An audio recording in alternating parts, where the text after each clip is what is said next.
Baqlajonli salat yoki baqlajonli yaponskiy desa ham bo'ladi. Ikkita o'rtacha kattalikdagi baqlajonni archib olamiz. Po'stlog'i taxir chiqaradi, shuning uchun archib tashladim. Keyin salatni kubik qilib to'g'radim. Buni salomga qilib to'g'rasangiz ham o'zi ham chiroyli chiqadi salat. Baqlajonli salatlarda hammasi ham yoqadi, juda mazali. Buni sovuq suvga tuz soldim va 20 minutga qo'yib qo'ydim. 20 minutdan keyin suvi mana shunaqa to'g'rang, nima kirga o'xshab rang ajratdi, suvni to'kib tashladim. Bir qoshiq un soldim. Uni yaxshilab aralashtirsam kamdek tuyuldi, yana bitta qoshiq so'rdim. Shunda ikkita baqlajonga 2 qoshiq unga to'g'ri keladi. Bodringlarim ham o'rtacha kattalikda 10 dona. Salomga qilib yubormoqchi edim, baqlajon to'rtburchak to'g'raganim esimga tushib to'rtburchak qildim. Qizigan boyda baqlajonlarni qovurib olamiz. Shunaqa tillarang bo'lgunicha.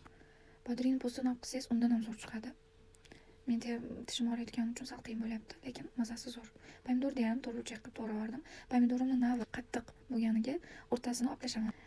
Videoga olyapman deb o'ylabman, tushmay qolibdi. Bitta piyoz va ikkita bolgarskini yengil qovurib yuborgan.